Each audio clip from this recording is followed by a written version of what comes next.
morning to all of you. Welcome to my channel. This is my 8th lecture of gravitation. मेरा आज का जो topic है to find the gravitational field intensity due to a hollow sphere. अब बेटे sphere, hollow sphere कैसे होता है? It is just like a football. तो मुझे क्या करना है, इस फुटबॉल के अंदर इसका मास m मान लेते हैं, कैपिटल M, और इसके अंदर क्या है? हवा भरी हुई है, मतलब अंदर मटेरियल नहीं है. और इसके कारण मुझे gravitational field intensity find out करनी है 3 पॉइंट्स पे. कहां कहां? एक आउटसाइड द स्फीयर, यहां पे कोई P पॉइंट होगा r डिस्टेंस पे, वहां पे मैंने फील्ड फाइंड आउट करनी है. एक on the surface of the sphere और एक इनसाइड द स्फीयर. समझ आई बेटे? 3 पॉइंट्स कौन कौन से? आउटसाइड द स्फीयर, ये हॉलो स्फीयर है, इसके outside, on the surface and inside the sphere हम फाइंड आउट करेंगे.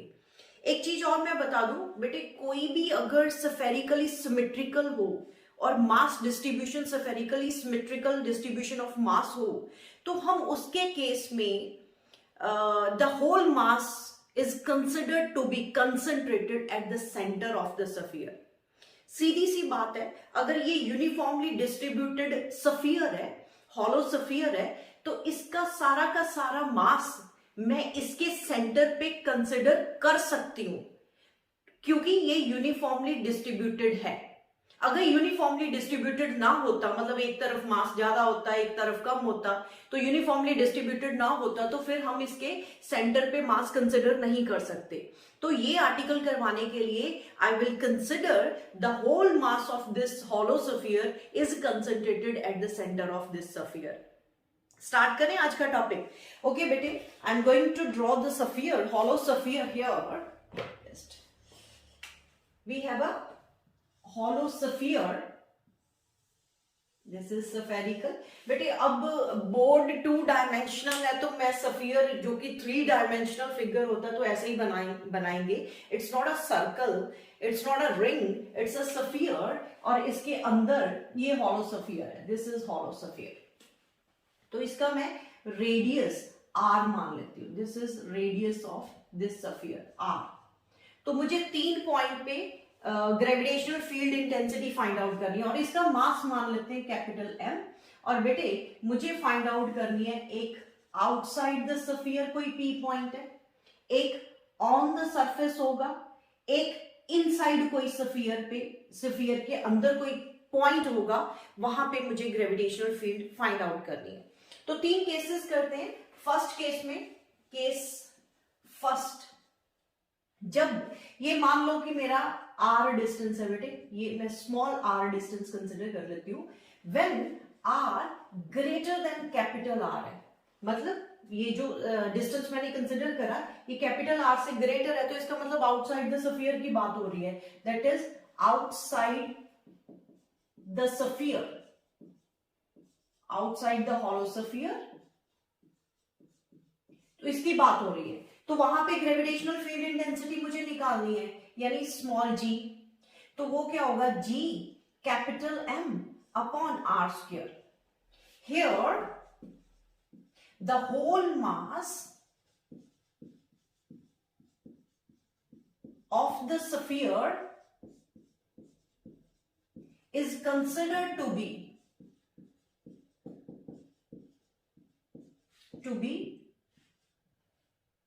considered to be concentrated at the center of the sphere of the spheres. मैंने बोला ना, अगर आपकी ऑब्जेक्ट जो है वो यूनिफॉर्मली डिस्ट्रीब्यूटेड है लाइक दिस, तो इसका मास यूनिफॉर्म स्फेरिकली सिमेट्रिकली डिस्ट्रीब्यूटेड है, यूनिफॉर्म डिस्ट्रीब्यूशन ऑफ मास है. तो आप इसका मास जो है कंसिडर कर सकते हो, the whole mass of this body is concentrated at the centre. उन्हीं के केस में कर सकते हैं. अगर नॉन यूनिफॉर्म होता है तो फिर ये आर्टिकल नहीं होता है ऐसे. तो हमें ये कंसिडर करके जाना है. तो हम मान लेंगे कि पूरा का पूरा मास जो है ये स्फीयर का यहां पे कंसंट्रेटेड है. दैट्स व्हाई मैं ये वाला डिस्टेंस ले रही हूं from centre of the sphere से P पॉइंट का डिस्टेंस ले रही हूं, R डिस्टेंस.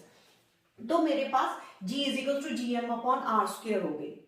तो अब आपको दिख रहा है कि अगर जैसे जैसे आप बढ़ाते जाओगे r डिस्टेंस, तो g कम होता जाएगा, g की वैल्यू कम होती जाएगी, because both are inversely related to each other. Square of the distance के हिसाब से उसका ग्रेविटेशनल फील्ड इंटेंसिटी जो है वो कम होती जाएगी जैसे जैसे आप स्फीयर से दूर जाते जाओगे।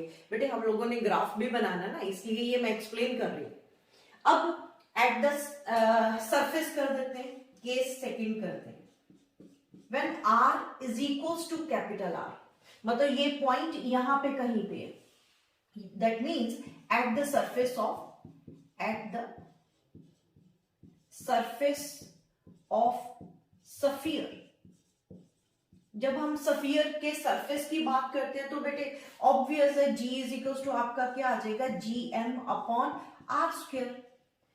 अब यहां पे देखना ये है कि ये टर्म जो आई है G M, G constant, gravitational universal gravitational constant, ये तो आपको पता ही है।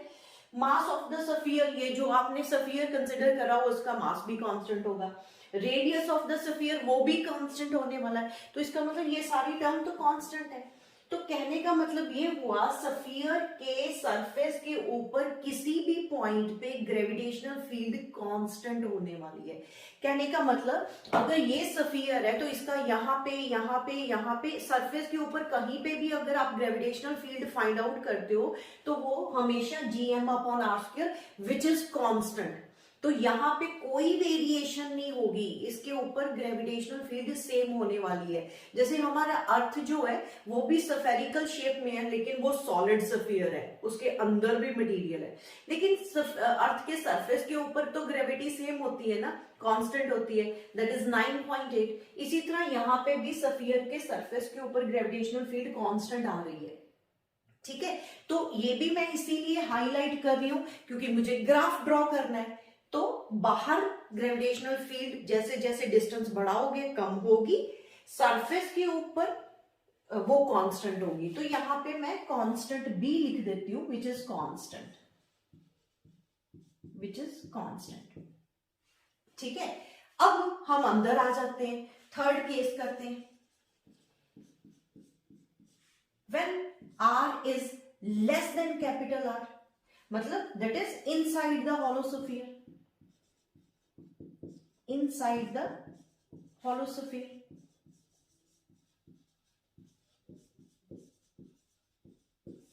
अब इनसाइड द hollow sphere अगर बेटे मैं ये P पॉइंट उठा के सेंटर पे ले आऊं तो वहां पे तो हमें पता है कि अगर आप ये जीरो कर देते हो तो मतलब ग्रेविटेशनल फील्ड इंटेंसिटी आपकी जीरो होने वाली है यहाँ पे, लेकिन वो मैं प्रूफ करूंगी। यहाँ पे आप बोल रहे हो इनसाइड द स्फीयर, यहाँ पे एक पर्टिकुलर केस नहीं ले रहे हो, eight the centre of the sphere नहीं बोल रहे हो। इनसाइड द स्फीयर मतलब आप कहीं पे भी उसके स्फीयर का कोई भी पॉइंट, यहाँ पे point, inside the sphere anywhere आपको ग्रेविटेशनल फील्ड जीरो मिलने वाली है। वो मैं अभी आपको प्रूफ कर दूंगी। बस इतना याद रखो, inside the sphere, hollow sphere पे बेटे वो आपका वहां पे ग्रेविटेशनल फील्ड जीरो मिलने वाली है। अंदर मास कोई नहीं है, मटेरियल नहीं है, मास बाहर है। एक सिंपल सी अगर सेंटर पे देखते हैं तो सेंटर पे देखो क्या होगा। मान लो यहाँ पे मुझे gravitational field intensity find out करनी है, तो मैं क्या करूंगी, एक पैच यहाँ पे काटूंगी। ये पैच यहाँ पे अगर मैंने टेस्ट मास रखा m0, ये जो छोटा सा पैच होगा वो m0 को इधर अट्रैक्ट करेगा, इधर वाला इधर अट्रैक्ट करेगा, इधर कोई है तो वो अट्रैक्ट करेगा, उसका डायमेट्रिकली ऑपोजिट एलिमेंट जो होगा वो अट्रैक्ट करेगा। कहने का मतलब यहाँ पे अगर m0 मास रखोगे तो वो इक्वली अट्रैक्ट होगा सभी तरफ, तो उसको कहीं पे भी ग्रेविटेशनल फोर्स नहीं लगने वाली, नेट ग्रेविटेशनल फोर्स वहां पे जीरो होगी। तो सेंटर पे तो ग्रेविटेशनल फोर्स या ग्रेविटेशनल फील्ड इंटेंसिटी यानी जी की वैल्यू वो जीरो होने वाली है, इट इज ऑब्वियस ना। बट माय क्वेश्चन इज कि gravitational field inside the hollow sphere anywhere, मतलब यहां पे अगर मैं P पॉइंट ले लूं तब जीरो होगी, वो प्रूफ करना है। तो अभी के लिए सिर्फ आप इतना रखो यार, तो ग्रेविटेशनल फील्ड इनसाइड जो होगी ना बेटे वो जीरो है। मैं प्रूफ कर देती हूं ये, तो आपको ये जीरो करना है। तो अभी मुझे ग्राफ ड्रॉ करना है। सफियर के कारण, हॉलो सफियर के कारण, हॉलो सफियर मतलब अंदर कुछ नहीं है इसका। तो जब हम ग्राफ ड्रॉ करेंगे, नोट करो बेटे इसको, फिर मैं ग्राफ ड्रॉ कर दूं, यहीं पे साइड पे ग्राफ ड्रॉ कर देती हूं मैं। यहां पे ले लेते हैं हम आर डिस्टेंस और इधर ले लेते हैं हम ई और जी। ग्रेविटेशनल फील्ड इंटेंसिटी और जी ये दोनों इक्वल होते हैं ना, तो ई और जी दोनों का ग्राफ इधर और इधर। तो जब हमारा ये यहाँ पे मैं रख देती हूँ बेटे ये सेंटर, तो सेंटर ऑफ द सफियर, अगर मैं यहाँ पे सफियर बनाऊं तो वो सेंटर पे आपकी ग्रेविटेशनल फील्ड इंटेंसिटी कितनी है, 0। कब तक 0 होगी, यहाँ पे सारे पॉइंट्स पे 0 है, ये सब 0 0 0। तो चलो ये लाइन कंसिडर कर लेते हैं, यहाँ पे 0 0 0 0 अप टू द सरफेस तक 0 है। तो मान लो मैंने यहाँ पे एक सफियर ड्रॉ कर ही देती हूं और यहाँ पे लिख देते हैं और जी, ठीक है। तो मान लो मेरा यहाँ पे एक सफियर ड्रॉ कर देती हूँ, this is my hollow sphere, ठीक है। तो हॉलो सफियर के सेंटर पे ग्रेविटेशनल फील्ड 0 है, ये मेरा आर रेडियस है, दिस इज आर रेडियस। यहाँ पे R is equal to capital R, ये सफियर बन रहा है, चलो इसको ऐसे बना देते हैं, ठीक है बेटे। ये हॉलो रिंग का भी केस यही बनता है, हॉलो सफियर का भी यही केस बनता है एंड हॉलो रिंग का भी केस यही बनता है। और ये सरफेस के ऊपर तक का तो ग्रेविटेशनल फील्ड इंटेंसिटी 0 होने वाली है, यहां तक तो 0 होगी बेटे, ग्रेविटेशनल फील्ड इंटेंसिटी 0 होगी, यहाँ पे जी 0 है। ये इनसाइड द सफियर की बात हो रही है। जब हम सरफेस के ऊपर जाते हैं यहाँ पे, तो वहां पे आपका ग्राफ ये बनेगा, मतलब मैक्सिमम होगी जिसकी वैल्यू आपकी G M upon R square होगा। एंड उसके बाद जैसे जैसे आप दूर जाते हो, ये फॉर्मूला जैसे जैसे आप बाहर निकलते हो तो आर स्क्वायर के हिसाब से वो डिक्रीज करता है एंड वी हैव ये ग्राफ होगा, तो इंफिनिटी पे जाके वो 0 हो गया। तो हमारा ग्राफ क्या बना, ये जो मैंने डार्क लाइंस बना दी है, ये r is equal to capital R पे है, यहाँ पे r लेस देन r है, यहाँ पे r ग्रेटर देन r है, मतलब ये आउटसाइड द सफियर है, ये एट द सरफेस है, ये इनसाइड द सफियर है। तो वी हैव दिस ग्राफ, तो ये ग्राफ बना बेटे, ठीक है। अब ये कंप्लीट करो, ड्रॉ करो इसको, ये ग्राफ को भी अंडरस्टैंड करना। अभी जो मैंने रिसेंटली आपको 7th लेक्चर दिया था, वहां पे हमने यूनिफॉर्म रिंग की बात करी थी। तो रिंग के केस में ग्राफ कुछ डिफरेंट बना था, सेंटर पे 0 बड़ा मैक्सिमम हुआ, मैक्सिमम कौन से पॉइंट पे हो रहा था, r अपॉन √2 पे, उसके बाद डिक्रीज करता है। मेरा पिछला लेक्चर नोट करो, उसको दोबारा से वॉच करो एंड वहां पे देखो एक यूनिफॉर्म रिंग के कारण ग्राफ क्या बन रहा है, ये हमारा हॉलो सफियर है, इसके कारण ग्राफ कौन सा बन रहा है, यहां से इधर जा रहा है। तो दोनों के केस में टोटली डिफरेंट ग्राफ है, तो ये सब बातें नोट करने वाली है। अब मैंने आगे पहले तो मैं ये प्रूव करवाऊंगी कि why the gravitational field intensity inside anywhere inside the hollow sphere 0 है, वो कैसे 0 है वो प्रूव करवा देती हूँ। एंड आफ्टर दैट मैं यहाँ पे हॉलो की जगह सॉलिड सफियर लूंगी, उसके अंदर भी मटेरियल होगा, तो उसका ग्राफ डिफरेंट हो जाएगा। पहले इसको नोट करो, फिर मैं वो करवाती हूँ। नोट करो बेटे, I am going to raise this. Okay बेटे, मेरा क्वेश्चन है to prove gravitational field intensity inside the hollow sphere is 0। मतलब हमारे पास ये हॉलो सफियर है, इसके अंदर मटेरियल नहीं है ना, इसके अंदर ग्रेविटेशनल फील्ड इंटेंसिटी में 0 प्रूव करने जा रही हूं। उसके लिए बेटे आप लोगों को 2 टर्म्स माइंड में लेके आनी पड़ेगी। एक तो प्लेन एंगल, ये नोट में डाल देना, ये इस आर्टिकल में यूज होना है, दैट्स व्हाई मैं एक्सप्लेन करने जा रही हूं। प्लेन एंगल क्या होता है, मेरे पास एक रिंग है, तो रिंग पे सेंटर पे एक एंगल बन रहा है किसी length of the arc. Ring है तो फिर 2 डायमेंशनल फिगर की बात हो रही है, तो 2 डायमेंशनल फिगर में हम बोलते हैं प्लेन एंगल। तो ये अगर उसका सर्कल है, उसका रेडियस आर है, तो थीटा किसके इक्वल होगा? Length of the arc upon radius. Length of the arc upon radius, ये हम छोटी क्लासेस में तो भी तो पढ़ते हैं ना। तो length of the arc upon radius, ऊपर भी मीटर नीचे भी मीटर, कट गया, डायमेंशन लेस होता है। लेकिन इसका यूनिट जो होता है ना प्लेन एंगल का बेटे, इसका यूनिट होता है रेडियन। तो हम वहां पे डिग्रीज में बात नहीं करते। फिजिक्स में अगर आपको, नहीं तो आपको तंग करेगा ये एंगल, तो वहां पे हम ये नहीं बोलते 25 डिग्री या 30 डिग्री, ऐसे नहीं बोलते। हम रेडियंस में बात करेंगे, pi by 2, pi by 3 pi by 4, ऐसे करके रेडियंस में बात करते हैं। कम टू द पॉइंट, यहाँ पे सिर्फ आपको सिंपल सी ये बात समझनी है कि प्लेन एंगल क्या होता है। रिंग है, रिंग के सेंटर से कोई एक आर्क यहाँ पे काट दो, तो वो आर्क जो सेंटर पे एंगल बनाएगी, that is called the plane angle. And वो किसके इक्वल है? Length of the arc upon radius. Simple. अभी के लिए मुझे सफियर की बात करनी थी, तो सफियर सॉलिड एंगल होता है। जैसे यहाँ पे प्लेन एंगल है, यहाँ पे सॉलिड एंगल होगा। अभी मेरे पास ये सफियर है, सफियर के सेंटर पे मैंने, जैसे मान लो एक लाइट टॉर्च लगा देते हैं, तो वहां से टॉर्च में से जैसे लाइट्स निकलती हैं, तो वो प्रोजेक्शन बनाया हुआ है मैंने, मतलब लाइट्स ऐसे निकल रही हैं, तो वो सॉलिड 3 डायमेंशनल फिगर बनाने की कोशिश करी है। तो यहाँ पे मेरा ये इट इज अ सफियर।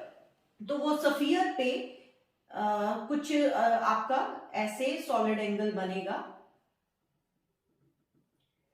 ठीक है। मान लो ये सफियर जैसे बन गया, और सफियर के ऊपर जैसे बेटे इसके सेंटर पे मैं कोई टॉर्च लगा दूं, तो टॉर्च में से जो लाइट निकलेगी इसके सफियर पे, जैसे कोई एक पैच ले लें, ये कोई पैच ले लेते हैं, येलो वाला पैच ले लेते हैं, तो ये लाइट अप हो गया, है ना। तो वो प्रोजेक्शन टाइप हो रहा है ना। यहाँ पे सेंटर पे हमने बल्ब जगा दिया और वहां से लाइट निकल रही है, और सफियर के सरफेस के ऊपर ये येलो वाला पोर्शन हम कंसिडर कर लेते हैं, इसके ऊपर वो लाइट अप हो रहा है। तो ये क्या है? एरिया।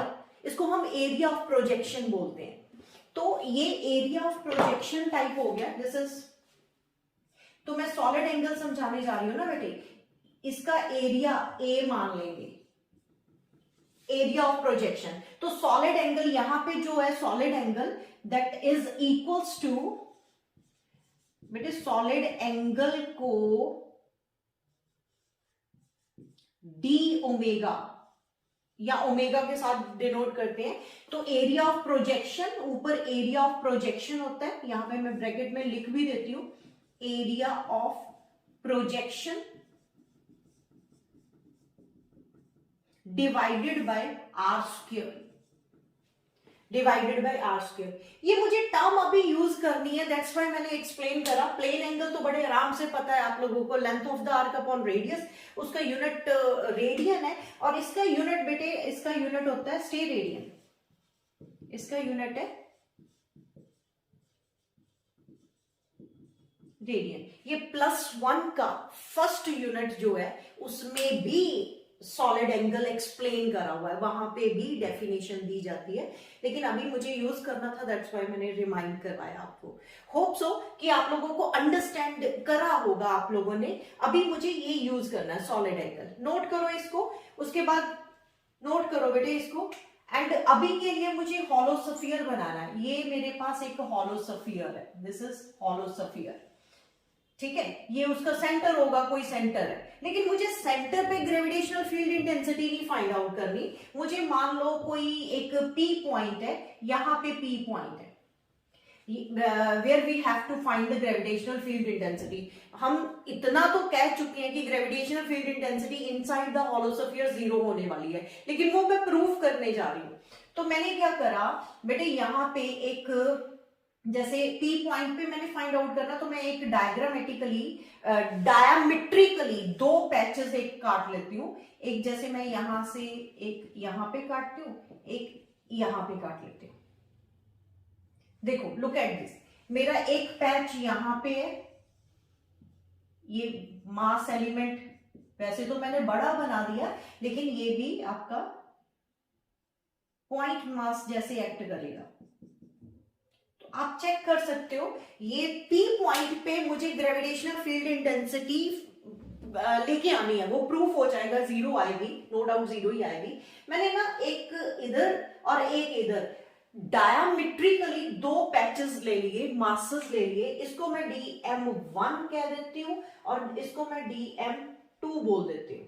तो बेटे एक चीज ध्यान देना, ये कुछ है सफियर जैसा ही है, मतलब सर्कल नहीं है, आपको ऐसे लग रहा है जैसे ये लाइन है, इट्स नॉट अ लाइन। इसके अंदर P पॉइंट है, एक पैच इधर लिया, एक पैच इधर लिया, तो वो पैच आपका एरिया बनाएगा यहाँ पे। जैसे ये येलो पोर्शन एक पैच बना रहा है, इस तरफ दूसरा येलो पोर्शन बना रहा है, ये तो खैर इक्वल इन्होंने शो करा हुआ है क्योंकि सेंटर से बनाया होगा, लेकिन मेरा ये P पॉइंट सेंटर पे नहीं है। I am going to prove that the gravitational field intensity inside anywhere, not at the centre, anywhere inside the hollow sphere, वो जीरो प्रूव करनी है। तो इसलिए मैंने P पॉइंट कहीं इधर उधर लिया, सेंटर पे नहीं लिया।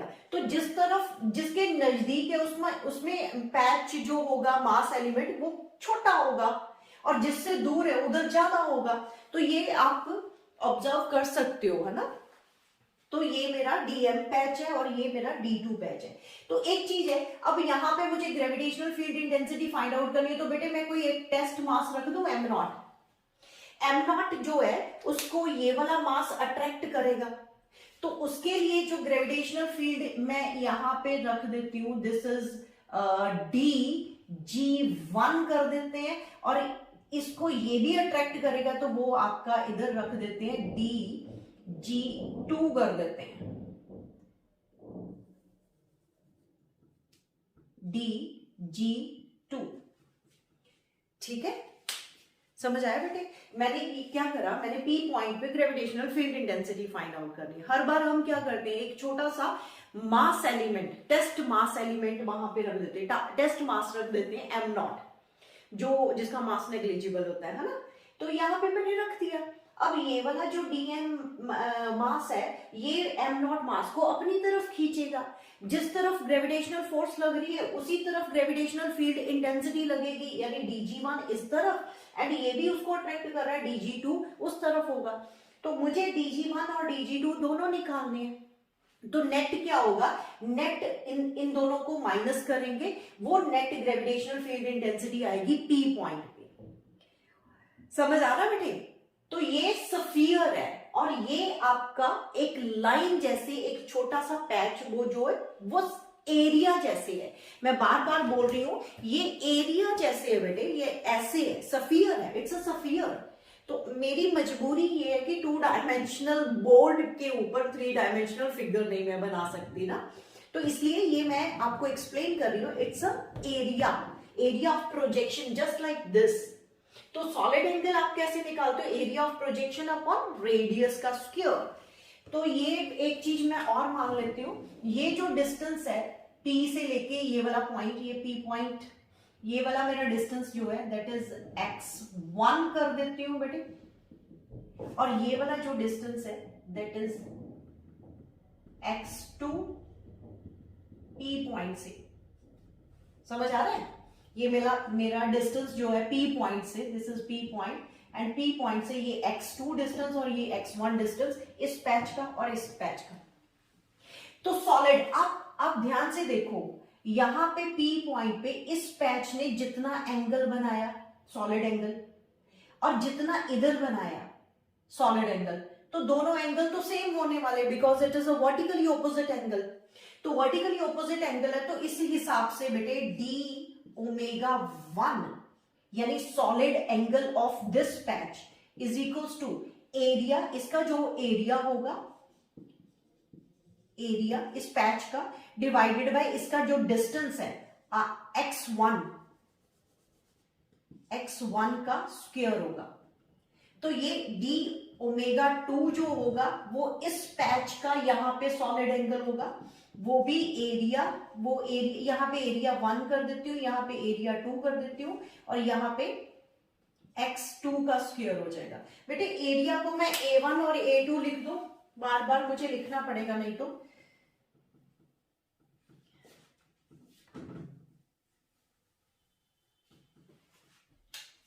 ये dA1 upon x1 square and dA2 upon x2 का स्क्वायर, बट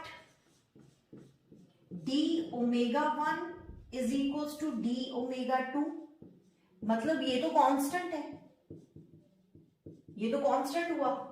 तो कहने का मतलब P पॉइंट आप इधर लो कहीं पे भी लो, उसके जो डायमेट्रिकली दो पैचेस आने वाले हैं वहां पे सॉलिड एंगल हमेशा ही सेम होगा।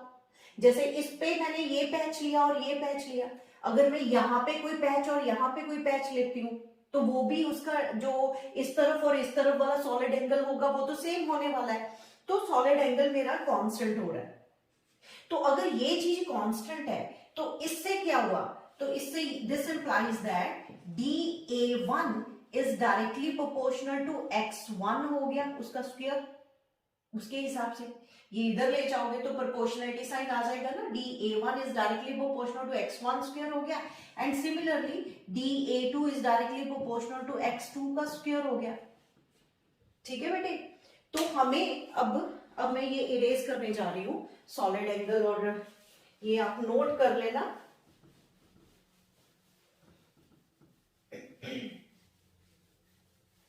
ये है नहीं है बेटे किसी बुक में आपको प्रूफ नहीं करा हुआ है, रट्टा लगाना तो लगा सकते हो।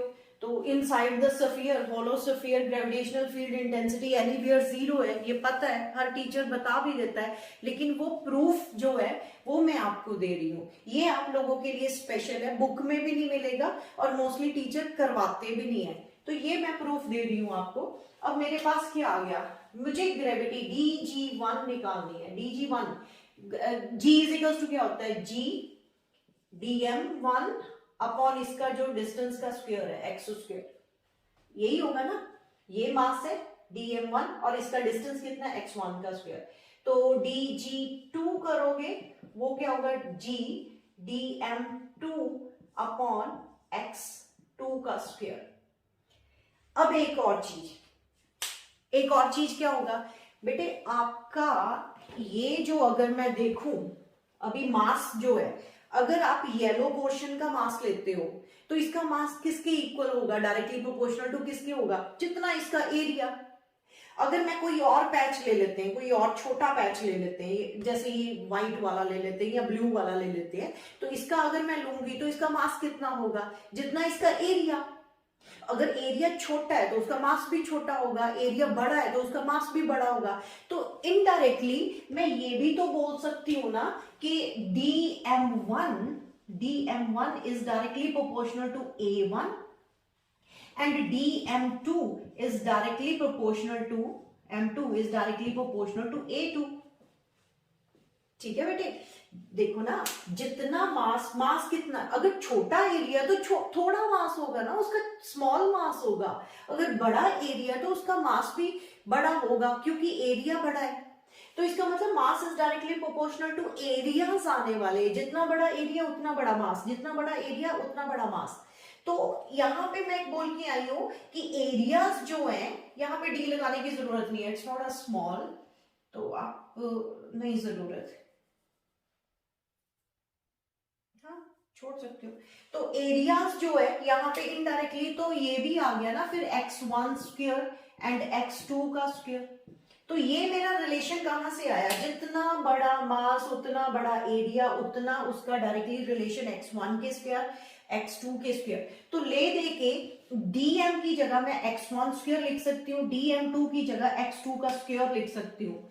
तो लुक एट दिस, तो मैं सीधा यहाँ पे dm1 को लिखने जा रही हूँ x1 स्क्वायर एंड dm2 को लिखने जा रही हूँ x2 का स्क्वायर। तो यहाँ पे अगर मैं पुट कर दूं ये वाली वैल्यू, तो उसी हिसाब से dg1 is equals to g, dm की जगह में x1 स्क्वायर अपॉन नीचे x1 का स्क्वायर, तो ये आ गया g, और dg2 is equals to capital G x2 का स्क्वायर अपॉन x2 का स्क्वायर इज इक्वल्स टू वो भी g, ये कटिंग हो रहा है ना, तो ये तो सेम आ गया।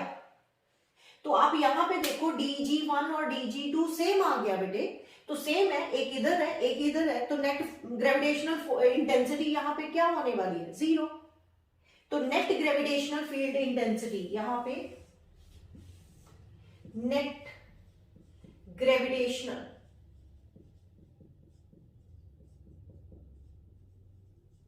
field intensity.